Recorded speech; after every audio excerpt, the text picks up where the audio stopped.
साथियों नमस्कार। उम्मीद करता हूँ आपकी पढ़ाई अच्छी चल रही होगी, बेहतर चल रही होगी। आप सभी को मेरी तरफ से अग्रिम रूप से सिलेक्शन होने की, क्वालिफाई होने की बधाई। Best of luck. अच्छे से तैयारी कीजिएगा और धैर्य बनाए रखिएगा। और मेरा मानना यह है कि अगर अच्छे से प्रिपरेशन करी होगी तो आप पूरी तरह से क्वालिफाई होंगे, सफल होंगे। लेकिन अगर बाय द वे कुछ परिस्थितियाँ बनती हैं तो निराश न होना। इससे अच्छा अपन अचीवमेंट करेंगे आने वाले टाइम में। तो ये बिल्कुल सोचे ना, घबराए ना, धैर्य बनाए रखें। और धैर्य की आपकी जो है ये परीक्षा है। परीक्षा जीवन नहीं है। जीवन में जो भी परीक्षाएं आती रहती है अपन देते रहते हैं, कोई प्रॉब्लम नहीं है। इससे ये नहीं साबित हो जाता है कि हम इसमें फेल हो गए तो जीवन में फेल हो गए। कई लोग अलग अलग फील्ड में सक्सेस होते हैं। अदर फील्ड भी हैं बहुत सारे जिनमें जो है लोग सफल होते हैं और अच्छा जीवन जीते हैं। तो ज़्यादा टेंशन नहीं लेना। ओके।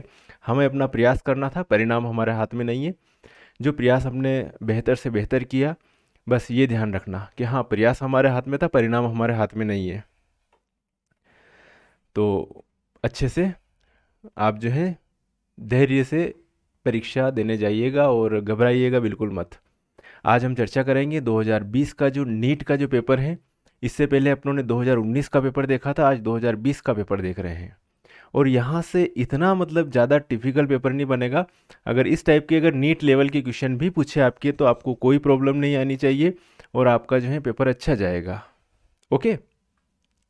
कह दो मुश्किलों से, कह दो मुश्किलों को थोड़ा और कठिन हो जाए, कह दो मुश्किलों को थोड़ा और कठिन हो जाए, कह दो चुनौतियों को थोड़ी और बड़ी हो जाए। अरे नापना चाहते हो हमारी हिम्मत तो कह दो आसमां को थोड़ा सा और ऊपर हो जाए। निगाहों में मंजिल थी, गिरे और गिरकर संभलते रहे। निगाहों में मंजिल थी, गिरे और गिरकर संभलते रहे। हवाओं ने बहुत कोशिश करी, हवाओं ने बहुत कोशिश करी, लेकिन चिराग आंधियों में भी जलते रहे, चिराग आंधियों में भी जलते रहे। चलिए साहब, आज का पहला क्वेश्चन आपके सामने हाजिर है और अच्छा सा क्वेश्चन है। मैं हमेशा जो बताता हूँ आपको, क्वेश्चन करवाता हूँ, उसमें एक बताया जाता है कि भैया यहाँ से क्वेश्चन बनेगा। देखिए ये नीट में क्वेश्चन बना। मैं कहता रहता हूँ कि सल्फर के अक्षय अम्ल और फास्फोरस के अक्षय अम्ल कंप्लीट करना, इन दोनों में से एक क्वेश्चन बनता है। तो ये सल्फर के अक्षय अम्ल से रिलेटेड क्वेश्चन है। अब आपको इसकी जो है स्ट्रक्चर अगर मालूम है साहब, क्या मालूम है आपको? स्ट्रक्चर अगर मालूम है तो आपका जो क्वेश्चन है वो बिल्कुल 100% सही जाएगा। ठीक है। निम्नलिखित में सल्फर के किस अक्षय अम्ल में ओ बंद होता है? अब साथियों इसमें क्वेश्चन में आंसर लिखा हुआ है पर ऑक्सो, जब पर लग जाए, पर लग जाए तो वहां पर ओ बंद होता ही होता है। ठीक है, क्लियर है? जैसे हाइड्रोजन पर ऑक्साइड HOOH, ऐसे पर ऑक्सो डाई सल्फ्यूरिक अम्ल में H2SO8 में जब इसकी स्ट्रक्चर आप देखोगे तो इसमें आपको क्या दिखेगा भाई साहब? इसमें पराक्सो पराक्सी लिंकेज दिखेगा। S double bond O double bond O OH, और साहब ये O और ये S double bond O double bond O OH, ये हो गए H2। ठीक है, S2 और O8, 1 2 3 4 5 6 7 8, ये स्ट्रक्चर है। ये पराक्सी लिंकेज कहते हैं इसको। ठीक साहब, ओके। चलिए आगे बढ़ते हैं। किसी अभिक्रिया के अभिकारकों की सांद्रता में वृद्धि से परिवर्तन होगा। किसमें परिवर्तन होगा? अगर अभिकारकों की सांद्रता बढ़ाओगे तो क्या है, भीड़ भाड़ बढ़ जाएगी, और भीड़ भाड़ बढ़ जाएगी तो आपस में टक्करें बढ़ेगी, और टक्करें बढ़ेगी तो फ्रिक्वेंसी भी बढ़ रही है, तो टक्कर को क्या कहते हैं? संगट्य कहते हैं। तो भाई साहब प्रभावी वृद्धि से परिवर्तन होगा किसमें? संगट्य आवृत्ति में परिवर्तन होगा। किसमें परिवर्तन होगा? संगट्य आवृत्ति में परिवर्तन होगा। तो इसका बी वाला ऑप्शन जो है बिल्कुल सही है। चलिए साहब, ये मैं कहता रहता हूँ कि 100 से ऊपर वाले के जो है नाम याद रखना। ओके, 100 से ऊपर वाले को किस नाम पद्धति से लिखते हैं? IUPAC नाम पद्धति है। जैसे कि अननील अन्नियम, तो ये 101 है। अननील ट्राइयम UNT, नील के लिए 0 लिखते हैं, अन के लिए 1, तो 1 0 और 3, 103 के लिए।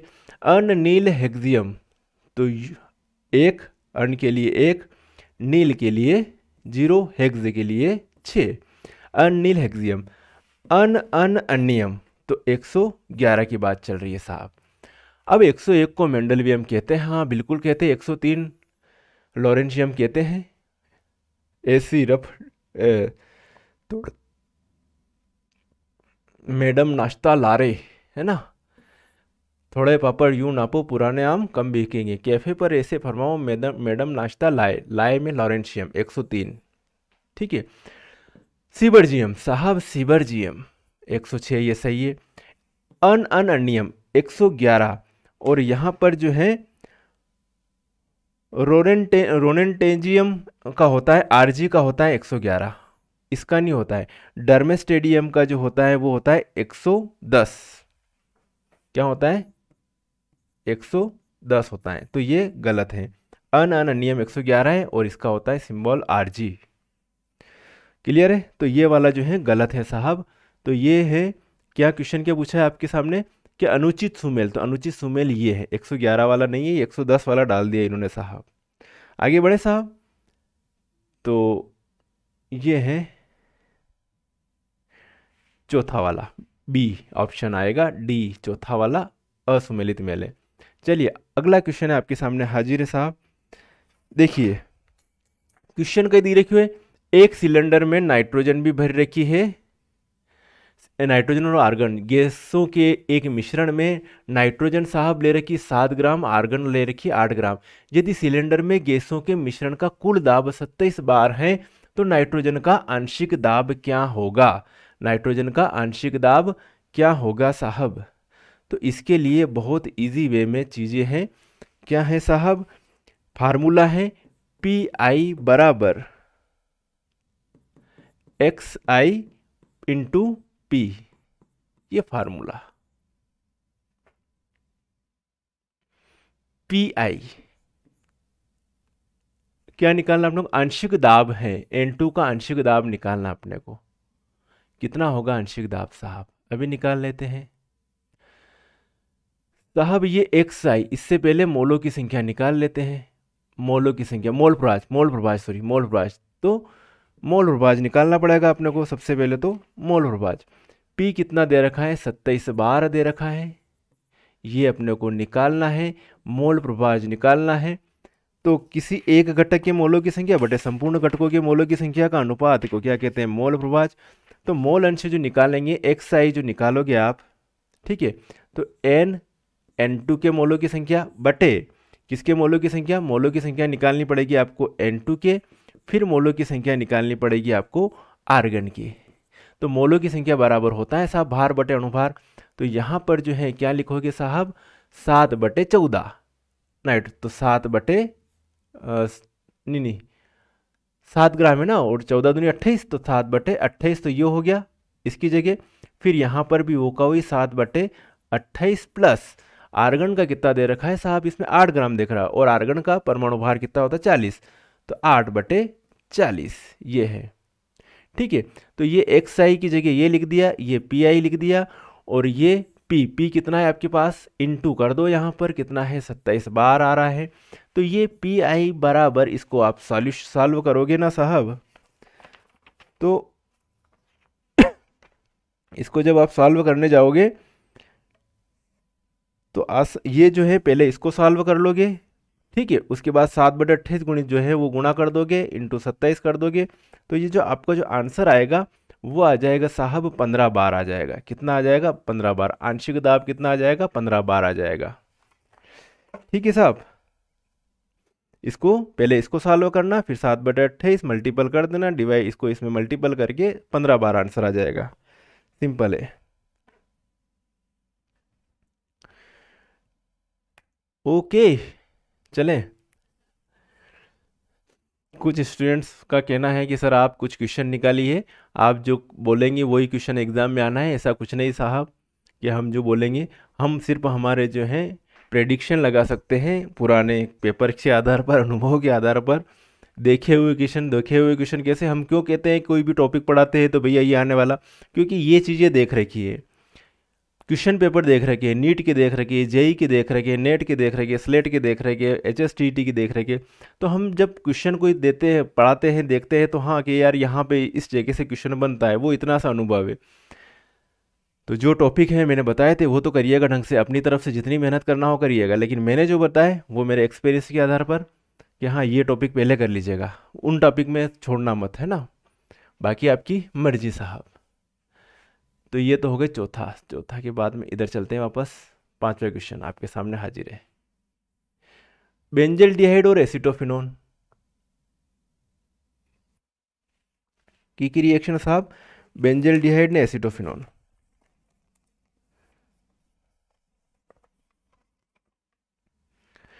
NaOH की उपस्थिति में अभिक्रिया साहब, एक ले रहे अपन C6H5CH, रिएक्शन बनाने की जरूरत नहीं, सिर्फ अपन फार्मूला लिख रहे हैं। एक लिख रहे एसिटोफिनोन C6H5COCH3, ये है एसिटोफिनोन C6H5COCH3, ठीक है, ये एसिटोफिनोन है। अब भाई साहब यहाँ पर जब केनिजारो रिएक्शन होती है तो अल्फा हाइड्रोजन विहीन एल्डिहाइड लेते, मतलब दोनों ही बेंजल्डिहाइड ले लो या दोनों ही फार्मल्डिहाइड ले लो तो केनिजारो अभिक्रिया होगी, ठीक है। एक तरफ बेंजल्डिहाइड और एक तरफ फार्मल्डिहाइड हो रहे हैं तो क्रॉस केनिजारो, तो यहाँ पे दोनों कंडीशन ही नहीं, ये होगा ही नहीं। क्रॉस एल्डोल भी नहीं होगा, अल्फा हाइड्रोजन युक्त एल्डिहाइड चाहिए अपने को, नहीं हाँ नहीं, ये वाला जो है इसमें, ये वाला सही आ रहा है बिल्कुल, बी वाला ऑप्शन। क्रॉस एल्डोल होगा, कीटोन और एल्डिहाइड की रिएक्शन हो रही, जब एल्डिहाइड और कीटोन की जब रिएक्शन हो तो उसे क्या कहेंगे अपन, क्रॉस एल्डोल कहेंगे। तो ये क्रॉस एल्डोल, सिर्फ एल्डोल भी ही नहीं हो रहा है क्योंकि सेम टाइप के जो एल्डिहाइड लेते हैं तो एल्डोल कंडेंसेशन हो रहा, सिर्फ केनिजारो अभिक्रिया, क्रॉस केनिजारो में फार्मल्डिहाइड बेंजल्डिहाइड, केनिजारो में बेंजल्डिहाइड बेंजल्डिहाइड या formaldehyde formaldehyde Cannizzaro, cross aldol संघनन है ये। एक ये ले लिया, एक ये ले लिया, इसको क्या कहेंगे अपन, क्रॉस एल्डोल संघनन कहेंगे। ओके, ये क्लास एल्डोल संघनन अभिक्रिया है, सिंपल रिएक्शन है, कुछ भी नहीं है ज़्यादा इसमें। ओके,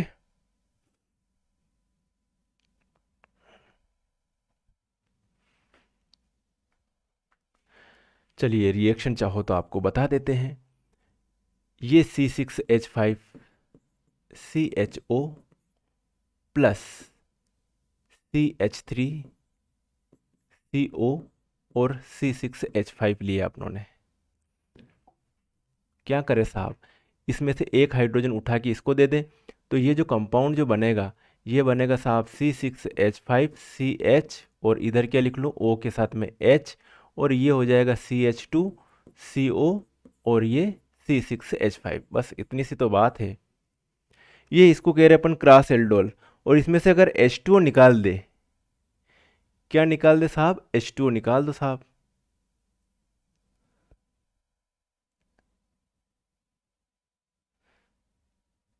तो ये H और ये OH निकाल दो, और क्या है माइनस H2O, तो यहाँ पर डबल बॉन्ड आ जाएगा C6H5 CH,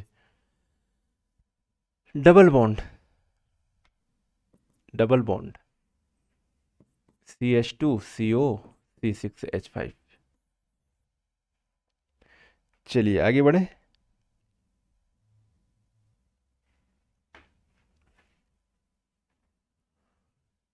ये क्रॉस एल्डोल है। अब निम्नलिखित में से किसमें परमाणुओं की संख्या अधिकतम होगी? भाई साहब, हम परमाणुओं की संख्या काउंट करने से पहले क्या निकालेंगे, मोलों की संख्या निकालेंगे। तो जिसके मोलों की संख्या ज़्यादा होगी उसके परमाणुओं की संख्या ज़्यादा है, और एक मोल बराबर 0.6.023 × 10⁻23 होता है। यह बात अपने मालूम है। अब ये देखा अंदाज लगावा, अट्टे कई दी रखियो, मोलों की संख्या निकालो बरे भार बटे अणुभार। तो 1 ग्राम और ऑक्सीजन है नहीं O2, तो 16 दूनी कता लिखूं 32। ठीक है साहब, O2 16 दूनी 32। लिथियम के लिए 1 ग्राम और 1 बटे कतरो लिखूं 7 परमाणु द्रव्यमान। अणु को 1 ग्राम लीधो, अणु को कतरो 108 है, तो 1 बटे 108 mg 1 बटे 24। साहब अण में सबसे ज़्यादा अगर इसको करेंगे 1 के 32 भाग, 1 के 7 भाग, 1 के 108 भाग, 1 के 24 भाग, तो यह संख्या जो है अण में मोलों की संख्या सबसे ज़्यादा आएगा। जो भी कैलकुलेट करेंगे तो मोलों की संख्या किसमें सबसे ज़्यादा आएगी, इसमें आएगी साहब सबसे ज़्यादा। तो आंसर कौन सा होगा, ये वाला। ठोक बजा के बिल्कुल सही है। क्लियर है साहब, कुछ doubt? No doubt.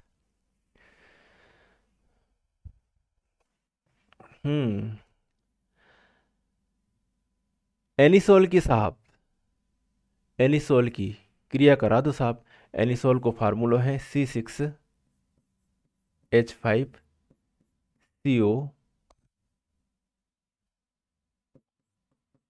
CH3। Anisole, sorry OCH3 है। एसीटोफिनोन को बना लियो तो C6H5OCH3 एनिसोल है। एसीटोफिनोन होता C6H5COCH3 लिखता। साहब क्या कह रहे हैं, HI के साथ में करवा देते हैं HI को, तो H इसको मिल जाए और I इसको मिल जाए। C वाला ऑप्शन सही है। ठीक है साहब, ये I-CH3 के साथ O माइनस लिखने का, जो H+ फिनॉक्साइड आयन निकलेगा वो H+ को जोड़ देगा। तो ये वाला ऑप्शन बिल्कुल सही है।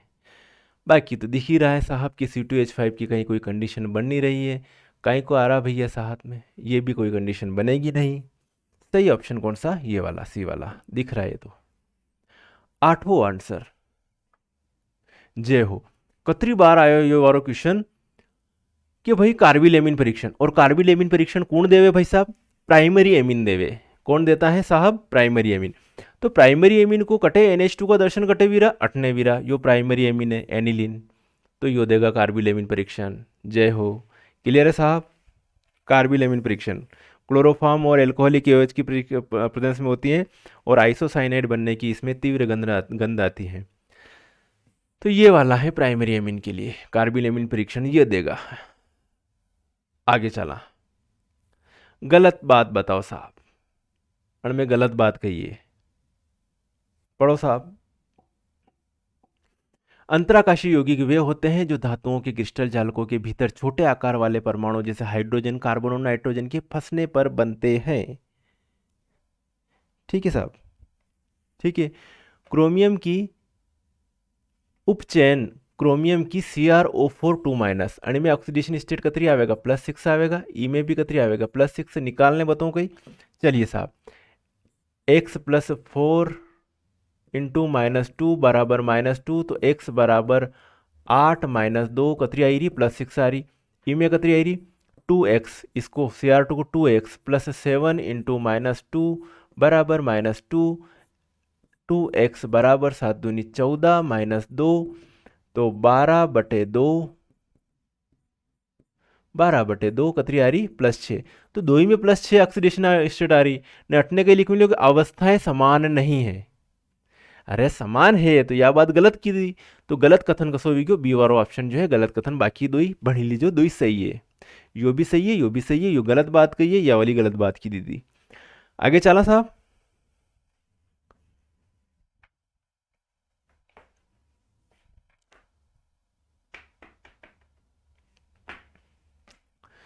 जिंदगी एक सफर है सुहाना, यहाँ कल क्या हो किसने जाना।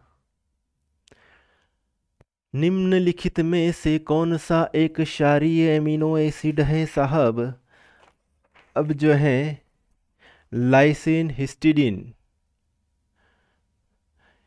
है ना, लाइसिन जो है क्या लिखा, कौन सा क्षारीय एमिनो अम्ल है जिसमें NH2 ग्रुप ज़्यादा है और COOH ग्रुप कम है, उसको कहते हैं भैया क्षारीय एमिनो एसिड्स। और लाइसिन का स्ट्रक्चर की बात करेंगे तो इसका स्ट्रक्चर होता है NH2 CH2, कितनी बार आ रहा है इसमें, CH2 आ रहा है इसमें 4 बार आ रहा है भाई साहब, और फिर CH और इधर NH2 और ये COOH। ये डिफरेंट टाइप, ये है, एक NH2 यो है न, एक NH2 यो है, क्षारीय भी जाएगा यो। ठीक है साहब, एलानिन जो है उदासीन है, कई है यो उदासीन है, यो भी उदासीन है, यो उदासीन है, उदासीन यो भी उदासीन है, और यो भी उदासीन होना चाहिए, serine.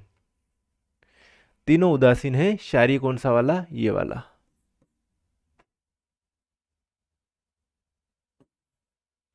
Different type different different type के जो एमिनो एसिड्स होते हैं, डिफरेंट डिफरेंट आर श्रृंखला के आधार पर। जैसे कि ये लिखा मैंने NH2CH और ये H और ये COOH, ये फार्मूला है ग्लाइसिन का।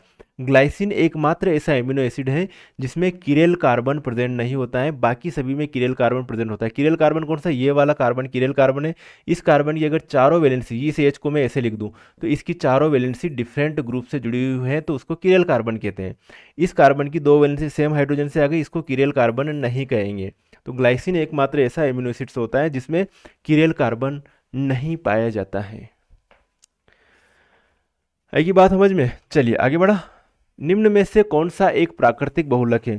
तो भाई साहब बहुलकों से रिलेटेड एक क्वेश्चन बनेगा और बहुलकों को अच्छी तरह से याद रखिएगा। प्राकृतिक, निम्न में से कौन एक प्राकृतिक बहुलक है? तो cis14 पॉलीआइसोप्रीन, यही होना चाहिए। तो cis14 पॉलीआइसोप्रीन जो है ये नेचुरल पॉलीमर्स हैं, बाकी सिंथेटिक पॉलीमर्स हैं। ओके, चला आगे बढ़ा। रब ने बना दी जोड़ी। चलिए साहब, जल की स्थायी कठोरता पड़ा हुआ है, मैग्नीशियम बाइकार्बोनेट, कैल्शियम का बाइकार्बोनेट। साहब B2H6 एक इलेक्ट्रॉन न्यून यौगिक है, कितनी बार आ चुका है? 3 सेंटर्ड 2 इलेक्ट्रॉन स्ट्रक्चर होती है। ओके, एक और कहिए, ये इनको CO को, इनको संश्लेषण गैस कहते हैं। और ई की है असमतली संरचना वेवे, कई वेवे असमतली संरचना H2O की, प्लेन में नहीं रहते हैं, इस तरीके से कुछ इसकी स्ट्रक्चर रहती है, एक प्लेन के ऊपर एक प्लेन के नीचे, इस तरीके से स्ट्रक्चर रहती है। खुली किताब संरचना रहती है हाइड्रोजन परऑक्साइड की। तो यो है भाई साहब ई में, और ई को जो है सही ऑप्शन कसो होगा। ठीक है साहब, सी वाला ऑप्शन सही है। ई को पहला को तीसरो, बी को पहलो, सी को दूसरो, डी को चौथो। चला आगे साहब। जब एल्कीन का ओजोनीकरण द्वारा एक उत्पाद के रूप में मेथेनॉल देता है, मेथेनॉल या फार्मिडिल देता है, तो ई की संरचना कई वेवेगा, तो इसकी संरचना क्या होगी?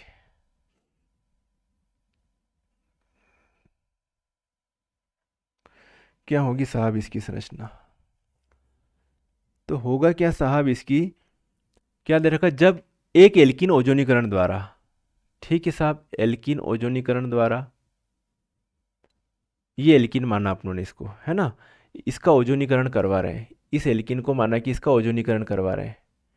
तो ये ओजोनीकरण में ऑक्सीजन मिलता है, तो एक ऑक्सीजन ओजोन देता है, तो एक तो इधर जुड़ जाएगा और एक इधर जुड़ जाएगा। तो आपका जो इससे प्रोडक्ट बनेगा वो CH2O, अणिति गई हुई CH2O न, अणी ने आप HCHO लिखो तो भी चलेगा, CH2O ही जुएगी। तो इन्हें कही क्या हुए फार्मेल्डिहाइड, और फार्मेल्डिहाइड ने कही क्या हुए मेथेनल के हुए, तो मेथेनल प्रोडक्ट यो ही देगा, बाकी कठिन दिख ही नहीं रहो कि कोई मेथेनल दे सके। तो यो वाला ऑप्शन सही है, एक एल्कीन ओजोनीकरण द्वारा एक उत्पाद के रूप में मेथेनल देता है, बाकी एक ऑक्सीजन इधर जुड़ जाएगा तो एक प्रोडक्ट ये बन जाएगा, ऑक्सीजन जोड़ के एक प्रोडक्ट ये CH2O बन जाएगा, ये हो जाएगा। पहला ऑप्शन जो है सही है में। ठीक साहब, हम घुमा फिरा के बात नहीं करते हैं, डायरेक्टर, है ना, कई सारे कॉन्सेप्ट लगाते, बहुत सारे जाने क्या क्या पढ़ाते हैं, मैंने देखता हूँ, इतने में तो सारा पूरा क्वेश्चन ही माइंड से जाने कहाँ पे आउट ऑफ हो जाएगा, है ना। इतनी ज़्यादा खुद को सोचने पर बल दो, है ना, जितना ज़्यादा आप जो है खुद से बातें करोगे ना उतना आगे बढ़ जाओगे लाइफ में। मेरे बारे में यही शिकायत रहती है कि भैया खोए खोए रहते हो। अब क्या करें साहब, सब्जेक्ट ही ऐसा है, ये खोए खोए रहते हैं, कभी क्या सोच रहे हैं, कभी फर्स्ट ऑर्डर, कभी सेकंड ऑर्डर, कभी थर्ड ऑर्डर, तो खोए खोए रहो और सपने में भी केमिस्ट्री आती रहे। बहुत मेहनत करवा ली यार तुमसे मैंने, है ना, क्षमा चाहूँगा तुम लोगों से। इतनी मेहनत करवा ली तुमको, बहुत बहुत तुमको प्रेशराइज किया है ना कि पढ़ाई करो पढ़ाई करो, कर लिया, अब इंजॉय करना। प्रथम कोटि की एक अभिक्रिया के लिए वेग स्थिरांक दे रखा भाई साहब, सेकंड इनवर्स होती है इकाई इसकी। अभिकारक की 2 ग्राम को 0.2 ग्राम तक घटने की आवश्यकता है साहब। ठीक है, इसका सॉल्यूशन देखते हैं। सॉल्यूशन, तो प्रथम कोटि की अभिक्रिया के लिए जो वेग स्थिरांक का जो व्यंजक है वो साहब क्या है, के बराबर या टी बराबर लिख लो 2.303 बाय के इधर लिखो तो टी इधर आ जाएगा, कोई फर्क नहीं पड़ रहा, log ए अपान ए माइनस एक्स, ए अपान ए माइनस एक्स, इसे लिख दो चाहो तो, कोई फर्क नहीं पड़ रहा है। तो t बराबर 2.303, के की वैल्यू दे रखी है साहब अपने पास, ये वेग स्थिरांक 4.606 इंटू 10⁻³ log, ठीक है, log 2 अपान ए माइनस एक्स की वैल्यू कितनी आएगी आपके पास, अभिकारक को 2.0 ग्राम को तक घटने के समय, तो ये जो है 0.2 लिख दिया साहब, इसको कोई दिक्कत नहीं है। ओके, इसको ये किया तो इसका कितना आ जाएगा, 10 आ जाएगा, 0.2 को 0.2 से भाग दोगे आप तो क्लियर है साहब। और क्या करें, इसको भाग दिया तो यहाँ पर 2 आ गया, तो t बराबर 10 की घात 3 को ऊपर ले गए तो ये हो गया 1000, 1000 बटे कितना हो जाएगा 2, कितना हो जाएगा 500, log 10 की वैल्यू बराबर log 10 आ रहा, log 10 बराबर होता है 1, तो t बराबर हो जाएगा आपका 500 सेकंड, 500 सेकंड हो जाएगा, हो गया आपका आंसर ए वाला।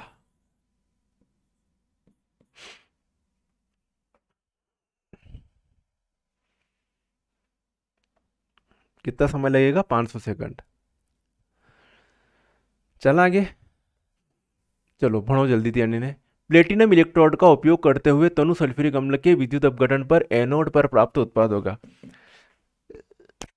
कुछ कैंडिडेट तो ऐसे हैं हमारे यहाँ पर जो पढ़ रहे हैं, उनके जब रिस्पॉन्स आते हैं तो मुझे बहुत बढ़िया लगता कि यार मतलब अच्छा नॉलेज है। जब पेपर सॉल्व किए उन्होंने मेरे को बिल्कुल शेयर किया कि सर ये कंडीशन चल रही है तो अच्छा है, हो सकता है अपने यहाँ से अच्छे से टॉपर निकले, इस बैच से अच्छे परसेंटेज निकले, है ना, हाईएस्ट निकले, और यही सोचना भाई हाईएस्ट बनने का प्लान अपना यही है। प्लेटिनम इलेक्ट्रोड का उपयोग करते हुए तनु सल्फ्यूरिक अम्ल के विद्युत अपघटन पर एनोड पर प्राप्त उत्पाद हैं। एनोड पर कौन सा उत्पाद प्राप्त होता है साहब, एनोड पर प्राप्त उत्पाद है साहब, तो इसकी जो रिएक्शंस हैं H2SO4 H प्लस और SO4 2 माइनस में SO4 2 माइनस में डिवाइड होता है, H2SO4 H प्लस और 2H प्लस और SO4 2 माइनस। ऐसे ही जो H2O का अपघटन होता है तो H2O का अपघटन पर क्या मिलता है आपको, H प्लस और OH माइनस मिलता है। ठीक है साहब, आगे पढ़िए। कैथोड पर अभिक्रिया, कैथोड पर क्या है साहब, विद्युत अपघटन करवा रहे हैं। कैथोड पर क्या करेंगे, इलेक्ट्रॉन ग्रहण करेगा, ये जो H प्लस है ये, तो H प्लस इलेक्ट्रॉन गेन करेगा, इलेक्ट्रॉन गेन करके 2 इलेक्ट्रॉन गेन करके क्या बना देगा भाई साहब, ये H2 बना देगा और ये H2 गैस के फॉर्म में निकल जाएगा। ये है कैथोड पर रिएक्शन। एनोड पर क्या होगा भाई साहब, ये जो OH माइनस है ये OH माइनस जाएगा एनोड पर और वहाँ पर इलेक्ट्रॉन दे देगा, तो OH माइनस प्लस 4 इलेक्ट्रॉन,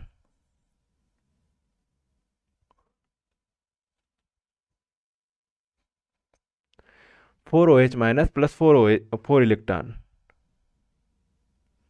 तो ये जो हो जाएगा क्या हो जाएगा, -4 इलेक्ट्रॉन, तो यहाँ पर जो ये हो जाएगा O2 गैस के फॉर्म में निकल जाएगा प्लस H2O। तो कौन सी गैस निकल रही है, ऑक्सीजन गैस निकल रही है साहब यहाँ पर, तो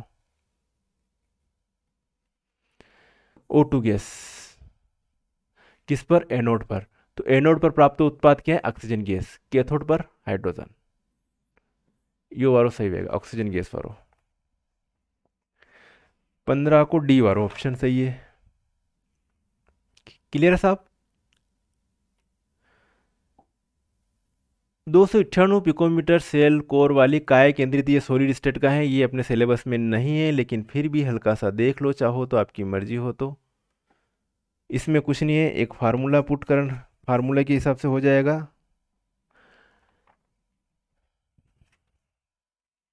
फार्मूला ये है भैया कि रेडियस निकालनी है आपको, रेडियस बराबर √3a बाय क्या लिख दो, 4 लिख दो। ठीक है, ये फार्मूला है, कुछ भी नहीं है। और आपका ए जो है सेल कोर वाली है ना, एक तत्व की 288 पिकोमीटर, ए क्या है, किनारे की लंबाई है भैया, और आर क्या है, रेडियस है। ए क्या है, किनारे की लंबाई, और आर क्या है, रेडियस है। सिंपल है साहब। तो √3 बटे 4, ए की जगह कता लिखा 288 पिकोमीटर। तो √3/4 कटना ही रही, सी वाला ऑप्शन सही है हीरो, गेले चलते ही क्वेश्चन सही भी गयो, कुछ भी तो नहीं करना है इसमें, ये मालूम है तो ये सही है साहब। आगे बढ़े। सुक्रोज के जल अपघटन पर देता है, सुक्रोज जल अपघटन पर क्या देता है? सुक्रोज किससे मिलकर बनता है, मालूम है आपको? सुक्रोज किससे मिलकर बनता है? अल्फा डी ग्लूकोज और बीटा डी फ्रक्टोज इकाई से मिलकर सुक्रोज बनता है, और सुक्रोज के जल अपघटन पर ये बनते हैं साहब। तो ये सुक्रोज और फ्रक्टोज माल्टोज सबकी स्ट्रक्चर मैंने बहुत अच्छी तरह से समझाई है, तो ये वाला ऑप्शन सही है। फ्रक्टोज फ्रक्टोज हो नहीं सकता, ग्लूकोज और बीटा ग्लूकोज है नहीं, ये भी नहीं है, ये और सही है। चलो साहब, निम्नलिखित में से कौन सा कार्बन मोनोऑक्साइड के लिए सही नहीं है? निम्नलिखित में से कौन सा कार्बन मोनोऑक्साइड के लिए सही बात नहीं कर रही है? कार्बोक्सी हीमोग्लोबिन, सीओ से बंधित हीमोग्लोबिन, कार्बोक्सी हीमोग्लोबिन जो हीमोग्लोबिन ऑक्सीजन ट्रांसपोर्टेशन का काम कर रहा है, और ऑक्सीजन की जगह कोई आतंकवादी बैठ गया, कार्बन मोनोऑक्साइड बैठ गया, खतरनाक काम है भैया। तो सीओ से बंधित हीमोग्लोबिन ऑक्सी हीमोग्लोबिन से अस्थायी है, अस्थायी नहीं भैया, स्थायी है। तो यह बात सही को नहीं है, तो ए वाला ऑप्शन ही जो है, बाकी सब बातें सही है। ओके, यह रक्त में ऑक्सीजन वहन योग्यता को घटा देता है, सब बातें सही है, यह बात गलत है। आगे चलो, मिश्रण बताओ।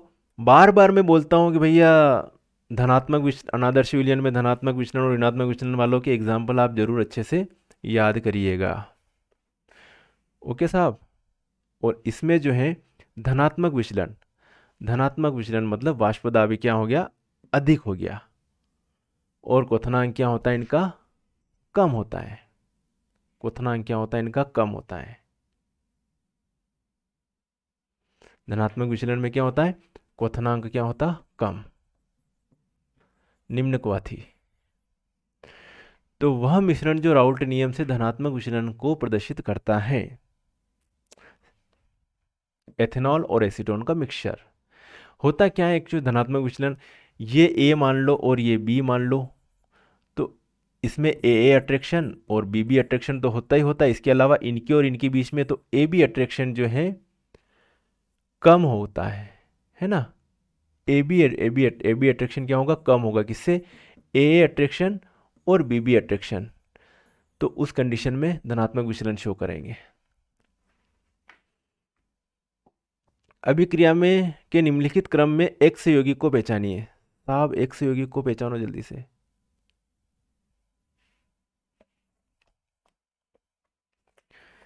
एक्स यौगिक क्लोरीन के साथ रिएक्शन करवा रहे साहब, ठीक है, फोटोन की प्रेजेंस में। एक्स यौगिक को पहचानना आपको, और कुछ नहीं करना, ज़्यादा दिमाग लगाने की जरूरत ही नहीं है। यहीं से हाइड्रोजन निकलेगा, तो -2HCl, और यो एक्स यौगिक जो है यो बन जाएगा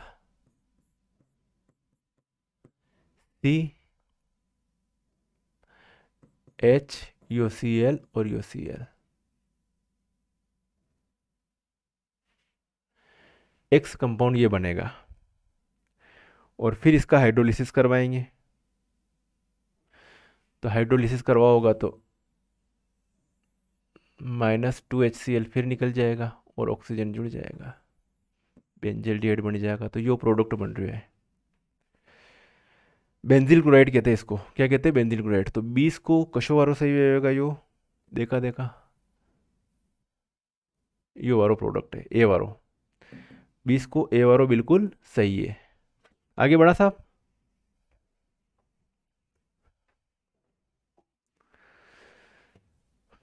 बेंजीन के हिमांक अवनमन स्थिरांक के, बढ़िया बात है। देखो साहब इसको, हाउ क्वेश्चन है, हाउ बढ़िया जोरदार क्वेश्चन है। कुछ साथी सोचते होंगे सर तो क्या मालवी बोलते रहते हैं, लेकिन क्या करो यार, समझ में तो आती होगी ना। बेंजीन के हिमांक का अवनमन स्थिरांक, हिमांक अवनमन स्थिरांक है के की वैल्यू दे रखी है। बेंजीन में एक विद्युत अनपघट्य विलेय वाले 0.078 m मोललता वाले विलयन का हिमांक अवनमन ज्ञात कीजिए साहब। दशमलव स्थानों तक निकटित है, उसके निकटित, इसमें से कौन सा निकटित है? देखो साहब कौन सा होगा सही इसका, कुछ भी नहीं है। आपको हिमांक में अवनमन लिखना है, डेल टी एफ प्रोपोर्शनली क्या है, मोललता के समानुपाती होता है। और डेल टी एफ बराबर क्या लिखा है, ये चिन्ह हटाएंगे तो के एफ एम लिख देंगे साहब। अणी में मोललता भी दी रखी है, कई फर्क पड़ रही है। तो मोललता अगर दी रखी है तो के एफ की वैल्यू कतरी है 5.12 इंटू मोललता कतरी है 0.078, मल्टीपल करोगा अणी ने तो 3.99 के समथिंग आगा। और 3.99 जो है 0.399 के समथिंग आगा। और 0.399 करके 0.40 के केल्विन के समथिंग है। तो यो हिमांक अवनमन अतरो आवेगा, ए वाला ऑप्शन ई के लिए सही आवेगा, ए वाला ऑप्शन सही आएगा। चलिए साहब, निम्नलिखित में से कौन सा धनायनी अपमार्जक है? जब अपमार्जकों की बात करी थी तो हमने बहुत सारी डिस्कशन करी थी कि धनायनिक अपमार्जक, ऋणायनिक अपमार्जक। तो सेटिल ट्राइमेथिल अमोनियम ब्रोमाइड, ये जो है धनायनिक अपमार्जक है। कौन सा? धनायनिक, ये धनायनिक अपमार्जक है। कैसे? इसकी जो स्ट्रक्चर होती है साहब, ये होती है CH3, CH2 कतरा है यानी में 15, फिर N प्लस CH3 थ्राइस और यो Br माइनस, यो ऋणावेशित भाग यो है। ठीक है साहब। तो अणिने कणी के कई कहांगा धनावेशित अपमार्जक है, यो धनावेशित अपमार्जक है। जैसे RCOON है, साबुन का डेफिनेशन है, इसमें ऋणायन, ये हेड का काम करता है, ये टेल का। इसमें हेड सिरा कौन सा? धनायनिक सिरा है। तो ये है ट्राइमेथिल अमोनियम ब्रोमाइड। बाकी सब कौन से? ऋणायनिक है, यो धनायनिक है। आगे बढ़ा, पेपर क्रोमेटोग्राफी, कागज वर्णलेखी को एग्जाम्पल कहिए। कागज वर्णलेखी पतली परत तो TLC कहवे, वहाँ है ही को नहीं, स्तंभ भी नहीं है, अधिशोषण भी नहीं है। अधिशोषण में तो कॉलम लगे बड़ा बड़ा। विपाटन वर्णलेखिकी का है, किसका है? विपाटन वर्णलेखिकी का एग्जाम्पल है कागज वर्णलेखी। किसका? याद रखना माइंड में, अधिशोषण नहीं है, स्तंभ नहीं है, पतली नहीं है, विपाटन वर्णलेखिकी, याद रहेगा। चलो आगे बढ़ा, 24वें क्वेश्चन का यूरो आपके सामने हाजिर। निम्नलिखित में सही कथन पहचानो साहब 24 को।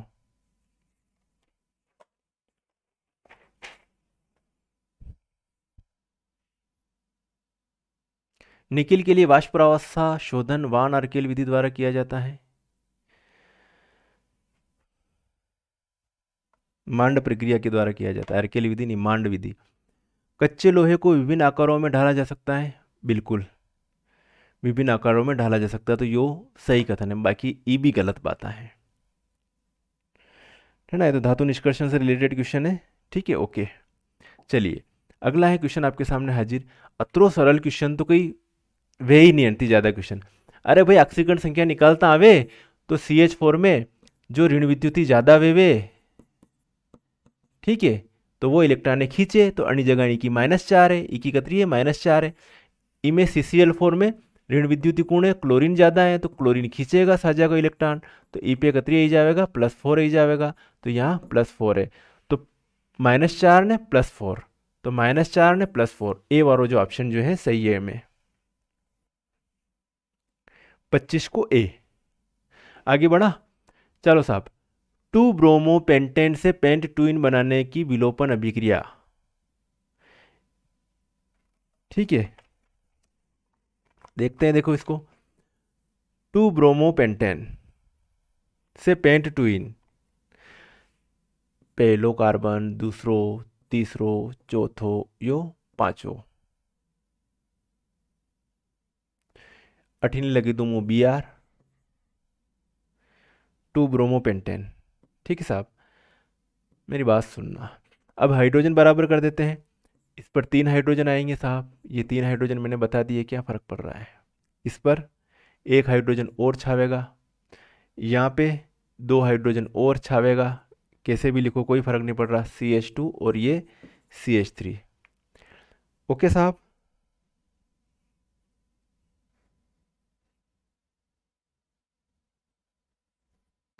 इसको कहूँगा अल्फा और इसको कहूँगा बीटा, और इसके सापेक्ष ये वापस अल्फा पोजीशन है, अल्फा डैश पोजीशन है। ओके,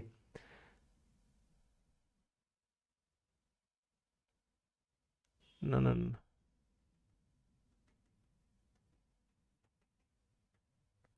इसके सापेक्ष देखेंगे, सॉरी, ये अल्फा, ये बीटा डैश, और ये अल्फा, ये बीटा, ऐसे देखो साहब, क्या क्या है। 2 ब्रोमो पेंटेन से पेंट 2 बनने की विलोपन अभिक्रिया में बीटा विलोपन अभिक्रिया है, एक तो ये है। दूसरा, सेटजेप नियम का पालन करता है। सेटजेप विलोपन के लिए क्या होगा, बीटा हाइड्रोजन निकलेगा। कौन सा हाइड्रोजन निकलेगा, बीटा हाइड्रोजन।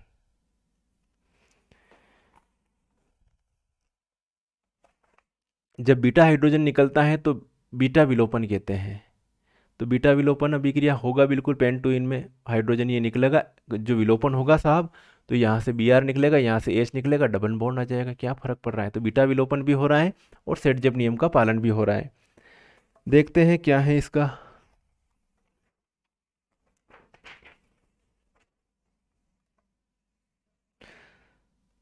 ठीक है, और हाइड्रोजन और हेलोजन भी निकल रहा है, बीटा विलोपन भी हो रहा है, मतलब बीटा पोजीशन पर हाइड्रोजन निकल रहा है, बीटा पोजीशन का, ये बीटा पोजीशन, ये हाइड्रोजन, ये हेलोजन, ये हाइड्रोजन, ये हेलोजन, बीटा विलोपन हो रहा, सेटजेप नियम का पालन हो रहा साहब बिल्कुल। और क्या हो रहा है, हाइड्रोजन है, वी हाइड्रोजन हेलोजनीकरण हो रहा है, बिल्कुल सही हो रहा। तो 3 पॉइंट आ रहा है इसमें, तो 3 पॉइंट में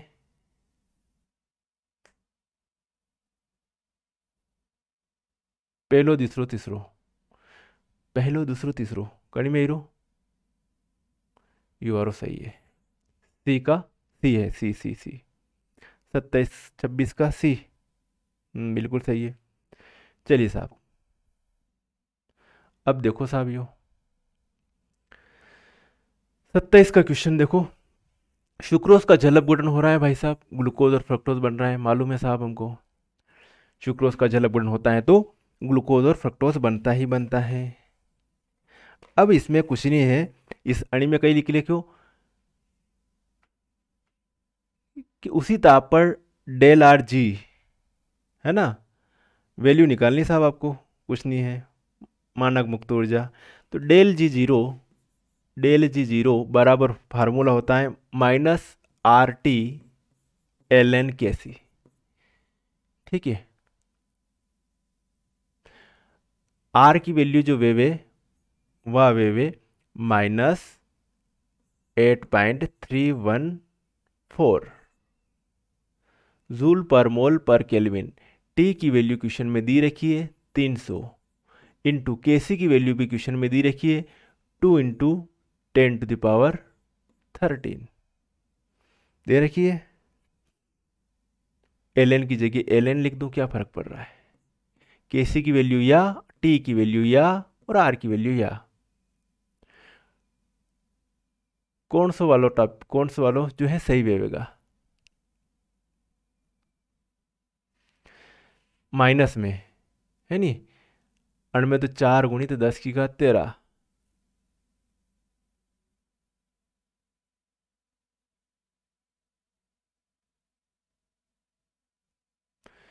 में 4 आई ये तो गलत है, बाकी ये तो गलत है ही जी, ये तो प्लस वाला तो यो कट गयो, यो कट गयो, यो कट गयो, यो सही है।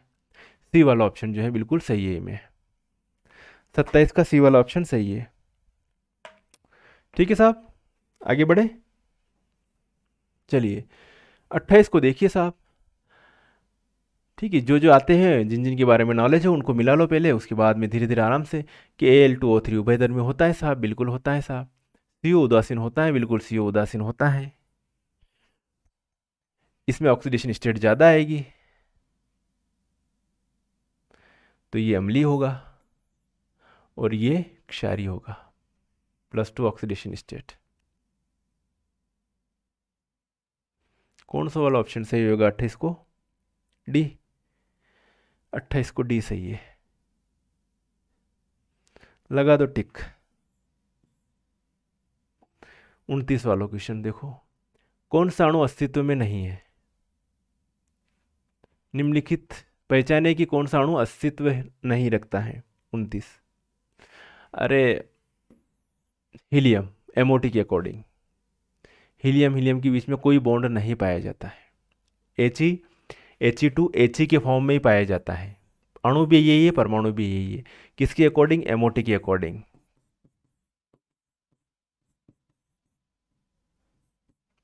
इधर हीलियम है, इधर हीलियम है, और ये He2 है साहब। 2 है, ये 2 लिए, 2 इधर भरे, 2 इधर भरे। बॉन्ड ऑर्डर NB - Na/2, तो क्या लिखेंगे?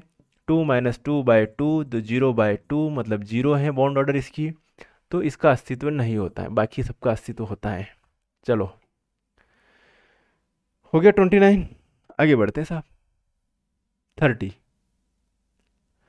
CaCl2 से 20 ग्राम कैल्शियम प्राप्त करने के लिए आवश्यक फेराडे की संख्या निकालनी है। कण की निकालनी है, फेराडे की संख्या निकालो साहब। बड़ो सिंपल क्वेश्चन है। एनोड पर जाएगा Ca2+, और फेराडे संख्या निकाल ले भले कई करनो। दिया गया भार बटे कई लिखांगा परमाणु भार गुणित मुक्त इलेक्ट्रॉन, यो फार्मूला है।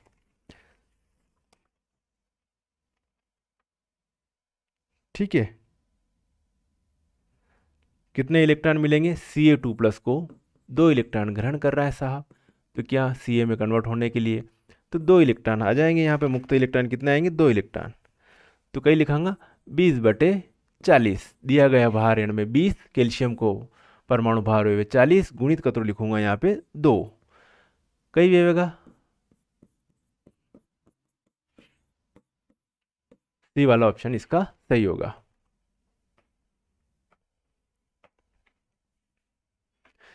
चले साहब, यूरिया जल के साथ अभिक्रिया द्वारा A बनाता है, बना ले दो। यूरिया लाओ साहब, यूरिया NH2CO NH2 जल के साथ अभिक्रिया करके क्या बना रहा है भाई? अमोनियम कार्बोनेट बनाता है साहब। ठीक है, यूरिया पकड़ लेते हैं। NH2CO NH2 यूरिया लिया, किसके साथ रिएक्शन करवा रहे हैं साहब? जल के साथ में, वाटर के साथ में। अणी के पाई जाइन जुड़ेगा यो, कई करा NH2CO और ये O ने NH4, यो हो जाएगा। इको नाम का ये साहब अमोनियम कार्बोनेट।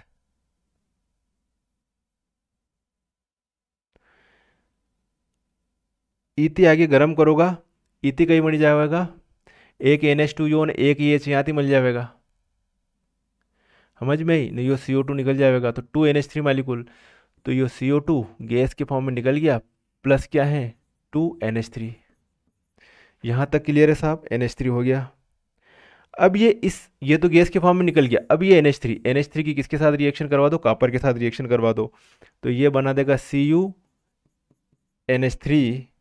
Cu2 प्लस के साथ रिएक्शन होगी, CuNH3 4 2 प्लस बना देगा, और ये गहरे नीले रंग का होता है।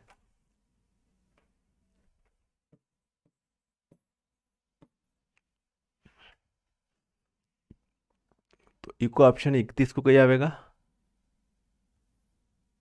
डी वाला ऑप्शन 31 को डी वारो बिल्कुल सही है साहब। आयो समझ में, कोशिश कर हल निकलेगा, आज नहीं तो कल निकलेगा। इनकार किया था जिन्होंने मुझे मेरा समय देकर, वादा है मेरा ऐसा भी, समय लाऊंगा एक दिन, मिलना पड़ेगा उनको मुझसे मेरा समय लेकर। बिजी बनाओ अपने आप को, टाइम नहीं होना चाहिए अपने पास, हर दिन प्रोडक्टिव होना चाहिए।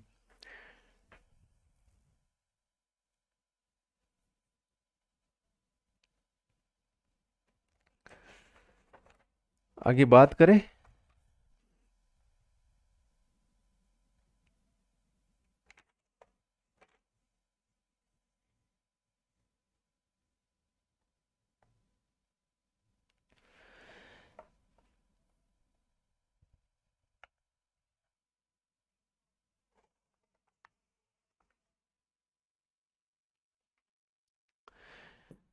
इकतीस के बाद में आए हम 32 वाले क्वेश्चन पर।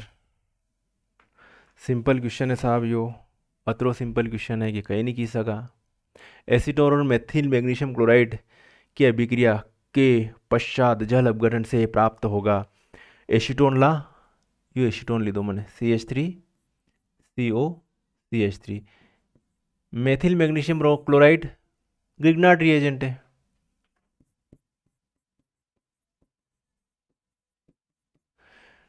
पकड़ो साहब ग्रिग्नार्ड रिएजेंट ने कई कर रही हो, अणी ने जोड़ांगा अणी पर, और यो ही जाएगा ये आड़ी, तो यो आपको प्रोडक्ट बनेगा CH3 CO MgCl, और यो ही जाएगा CH3। इको हाइड्रोलिसिस करवे देंगे HOH, तो यो अलग भी जाएगा, तो यो हो जाएगा CH3 COH प्लस MgClOH, यो है टर्शरी ब्यूटिल एल्कोहल। ए और ऑप्शन सही आएगा। पहला तो ग्रिग्नार्ड रिएजेंट की रिएक्शन करवाऊंगा, इंटरमीडिएट कंपाउंड बनेगा, हाइड्रोलिसिस करवाऊंगा, टर्शरी अल्कोहल बन जाएगा। तो 32 को कहीं आवेगा, ए आवेगा, 32 का ए। चलो साहब, टाइम बहुत जल्दी निकल जाता है यार। अरे भाई अणी को कई है, अणी में कई, यो तो बिल्कुल सरल क्वेश्चन दी दो, प्रोटॉन की संख्या या, अण के ऊपर कई चार्ज को नहीं, इलेक्ट्रॉन की संख्या भी या, प्रोटॉन इलेक्ट्रॉन न्यूट्रॉन की संख्या अणी में थी या घटाई लो, तो न्यूट्रॉन की संख्या आ जाएगा 175 में थी घटाता आवे कतरा 71, 5 में थी एक गयो तो 4 0 1 104 71 104, ये वाला क्लियर है साहब। 33 का कौन सा वाला आएगा, सी वाला। चलो आगे बढ़ा, निम्नलिखित में से कौन सा एल्केन वुड्स अभिक्रिया, ये क्वेश्चन पहले भी आ चुका है, ये क्वेश्चन इसका पहले भी आ चुका है, और इसका जो सही ऑप्शन है हेप्टेन। इसमें क्या है, डिफरेंट डिफरेंट टाइप के एल्किल हैलाइड लेने पड़ेंगे, इसमें सेम टाइप के एल्किल हैलाइड ले रहे हैं, तो ये अच्छी लब्धि नहीं बनाई जा सकती, एन हेप्टेन वाला आएगा। चलो 35 को बताओ साहब, HCl CaCl2 MgCl2 और NaCl के विलयन में गुजारा गया HCl को, HCl को CaCl2 MgCl2 NaCl के विलयन में से गुजारा गया, निम्नलिखित में से कौन सा यौगिक क्रिस्टलीकृत हुआ। इसमें केवल NaCl क्रिस्टलीकृत होता है, ये घुल जाते हैं, ये घुल जाते हैं दोनों, ठीक है, NaCl क्रिस्टलीकृत होता है।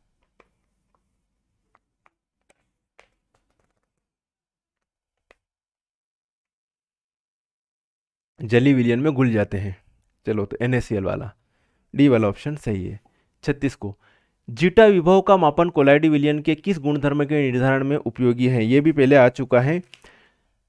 मैंने जो एग्जाम अरे की सीरीज करवाई थी, देखना ध्यान से, एग्जाम अरे की सीरीज जो है, उस सीरीज में सारे क्वेश्चन लगभग 80% 70% तो आ चुके होंगे, लेकिन फिर भी अपना जो है रिवीजन हो रहा है, क्योंकि एग्जाम अरे की सीरीज जो थी वो जेई नीट की क्वेश्चन की थी पूरी तरह से। चलो आगे बढ़े, आपके सामने क्वेश्चन हाजिर है। NiOH ट्वाइस की 0.1 m NaOH में विलेयता ज्ञात कीजिए। NiOH निकेल हाइड्रोक्साइड की 0.1 m NaOH में विलेयता ज्ञात कीजिए। दिया गया है कि NiOH ट्वाइस का आयनिक गुणनफल दे दो तो को है। NiOH को आयनिक गुणनफल दी रखियो है साहब। तो साहब NaOH जो है एक्वस किस में डिवाइड हो रहा है साहब? Na प्लस एक्वस और OH minus aqueous. 0.1 m 0.1 m। NiOH twice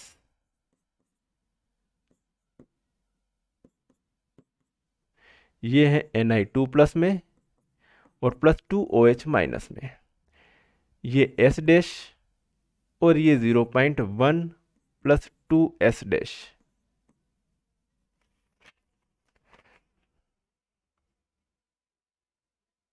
0.1 m कौन सा? ये OH माइनस के लिए, प्लस 2S डैश लिख दिया आप लोगों ने।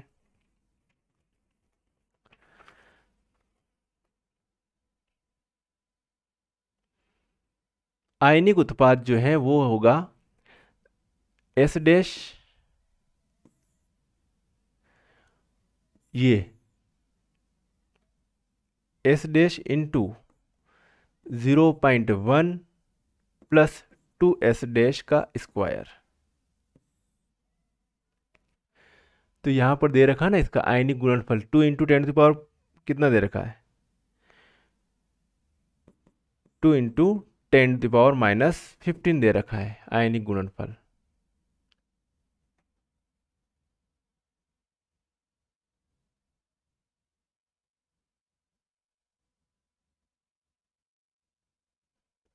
बराबर S डैश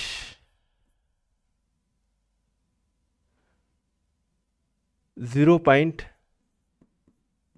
वन का स्क्वायर। तो ये जो है साहब, इसको इधर लाऊंगा 0.1 का स्क्वायर, मतलब क्या है, इसको आप लिख सकते हो, इधर लाएंगे 10⁻⁻2 है ना, 10⁻⁻2 लिख सकते हो, और इसको इधर लाएंगे तो ये हो जाएगा, क्या हो जाएगा साहब? S डैश बराबर 2 इंटू 10⁻⁻13 आ जाएगा। 2 इंटू 10⁻⁻13 कौन सा वाला ऑप्शन सही है इसका? एक सेकंड, 37।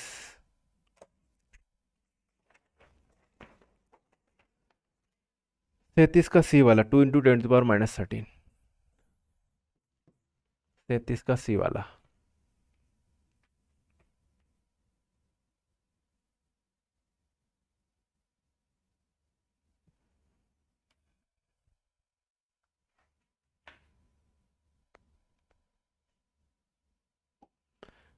चलो, ये 37 के बाद में अपन चलते हैं 38, 39, 40, 45 क्वेश्चन है बस यार।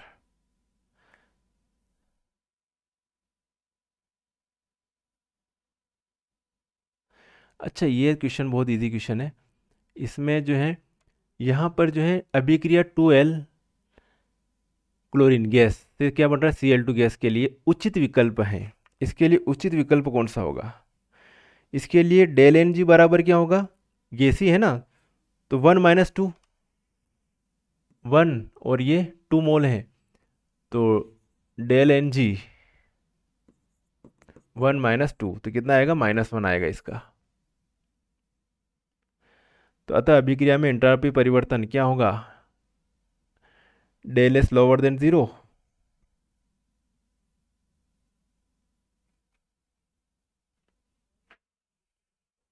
और डेल एच भी लोअर देन 0। ये वाला ऑप्शन सही है। अब ये देखो 39 वाला, कभी भी इस टाइप का क्वेश्चन आए तो जब एक अयुग्मित इलेक्ट्रॉन है तो 1 पॉइंट समथिंग 1.73 आएगा वैल्यू, ठीक है।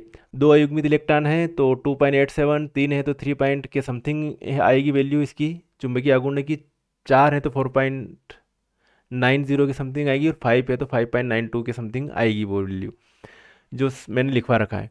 अब चुंबकीय आघूर्ण निकालने के लिए जो फार्मूला है साहब वो क्या है, म्यू बराबर √n इंटू n+2, n+2 क्या है, अयुग्मित इलेक्ट्रॉनों की संख्या है।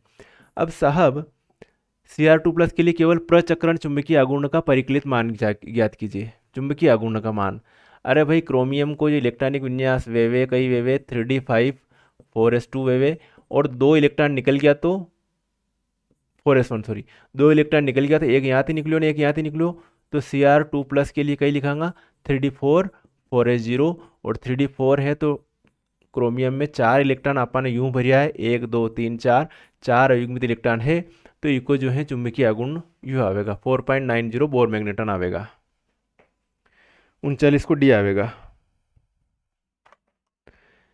चला साहब, अब निम्नलिखित में से उचित कथन, साहब इनमें उचित कथन निकालो साहब। हम्म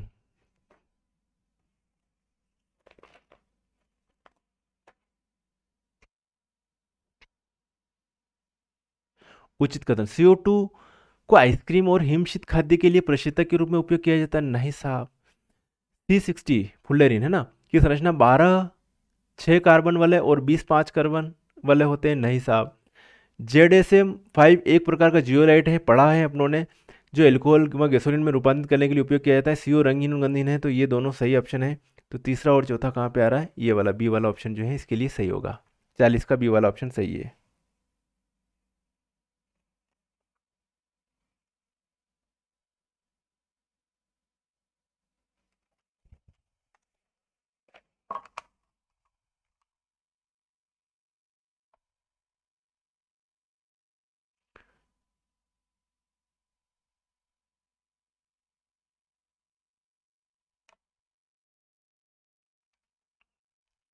इसमें 20 आता है और इसमें 20 की जगह 12 आता है। फुल्लेरिन में क्या होता है कि संरचना में 20 तो 6 कार्बन वाले होती है और 12 5 कार्बन वाले होती है, इसमें उल्टा लिखा हुआ तो ये सही बात नहीं है, बाकी तो ठीक है। तो ये वाला जो है ये दोनों उचित कथन है, केवल 3 और 4, तो 40 को कसो हीरो है, बी वाला ऑप्शन से हीरो।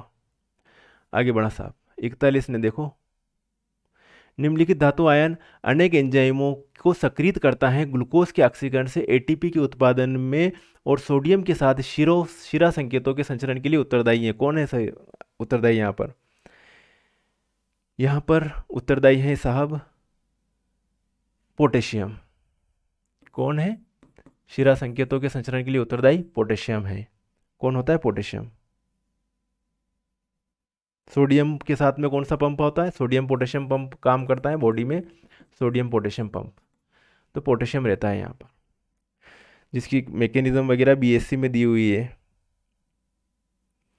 आगे बढ़े, 42, निम्नलिखित में से अणुओं के किस समुच्चय को शून्य द्विध्रुव आघूर्ण, डाइपोल मोमेंट, किसका द्विध्रुव आघूर्ण जो है शून्य होगा।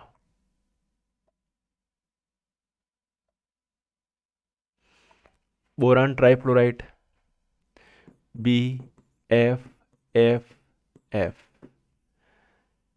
साहब ये एरो जो होते हैं अधिक ऋण विद्युतीय धातु की तरफ होते हैं द्विध्रुव आघूर्ण के लिए, तो इसका तो म्यू क्या होगा, इसका भी इसका 0 होगा। बेरिलियम डाइफ्लोराइड, BeF, इसका भी परिणामी द्विध्रुव आघूर्ण क्या होगा, शून्य होगा।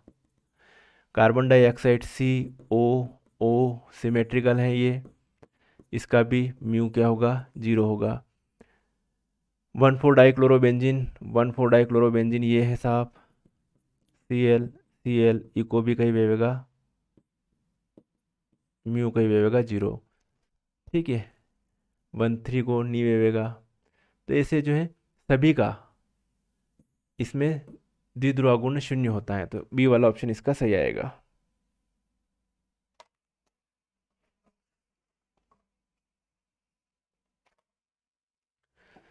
43, ये वाला क्वेश्चन 2018 में पूछा गया था साहब। किसी आदर्श गैस की रुद्धोष्म परिस्थिति में मुक्त प्रसरण के लिए उचित है ये वाला, Q0 होगा, ΔT 0 होगा, W0 होगा। सी वाला ऑप्शन ये इसका सही है, ये 2018 के एग्जाम में पूछा गया था।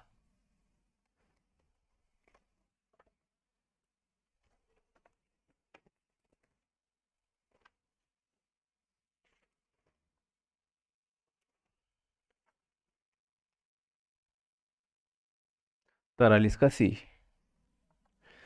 आगे बात करें, दो क्वेश्चन और बचे हैं साहब, 44 और 45। बहुत बढ़िया क्वेश्चन।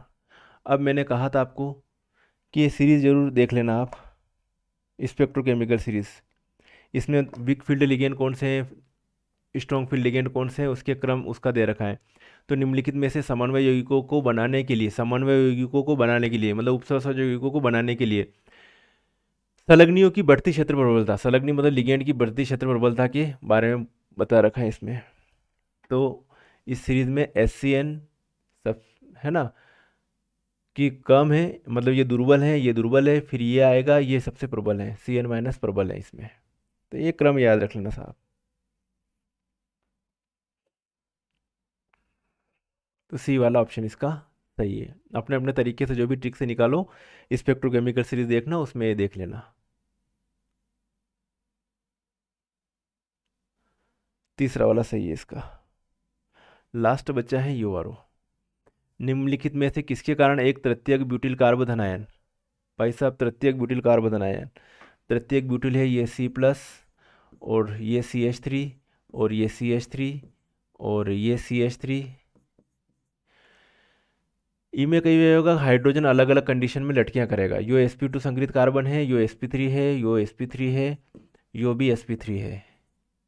ठीक है, तो इसमें खाली ऑर्बिटल प्रेजेंट है, और इनमें का ये अतिसंयुग्मन हाइड्रोजन इधर इलेक्ट्रॉन दे रहा है इसमें, ये CH और ये H, तो इसको हाइपर कॉन्जुगेशन कहते हैं इधर, तो हाइड्रोजन लटकता रहेगा। तो 1 2 3 4 5 6 7 8 9 9 रिजोनेंस स्ट्रक्चर मिलेगी। इसको कहते हैं आबंधहीन अनुनाद भी कहते हैं अतिसंयुग्मन को। तो अलग अलग कंडीशन में बिना बॉन्ड के लटकते रहेंगे हाइड्रोजन, इसको कहेंगे अतिसंयुग्मन। तो निम्नलिखित में से किसके कारण एक तृतीयक ब्यूटिल कार्बोकैटायन एक द्वितीयक ब्यूटिल कार्बोकैटायन से अधिक स्थिर होता है। द्वितीयक ब्यूटिल में कहीं नहीं रहेगा, इन जगह कहीं भी जगह एक H लगी जाएगा ने 2 CH3 रहेगा बस हटे। तो ये अतिसंयुग्मन के कारण, किसके कारण, अतिसंयुग्मन के कारण, हाइपर कॉन्जुगेशन के कारण। क्लियर है, 45 को बी वाला ऑप्शन सही है। आई होप, मैं उम्मीद करता हूँ कि ये जो वीडियो है वो 1 घंटे और 7 मिनट का हो चुका है। बहुत लंबा वीडियो हो गया, 45 क्वेश्चन करवाने में 1 घंटा लग रहा है, आप देख लीजिएगा। अब ये तो मैंने समझाते हुए किए, बाकी अगर अपना एनालिसिस हो तो 45 क्वेश्चन 45 मिनट में हो जाने चाहिए, तो बेस्ट है। 45 क्वेश्चन 45 मिनट में हो जाए बस।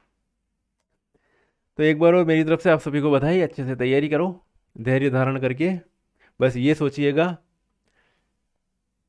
कि हम कभी हारेंगे नहीं, है ना। अपने पास हारने को था क्या, हारने को था तो कुछ नहीं है, जो भी किया कुछ गेन ही किया, पाया ही है। कुछ पाने के लिए कुछ खोना पड़ता है भैया, कुछ खोना नहीं, पाया ही है अपनों ने। तो हम या तो फिर जीतते हैं या फिर क्या करते हैं, सीखते हैं।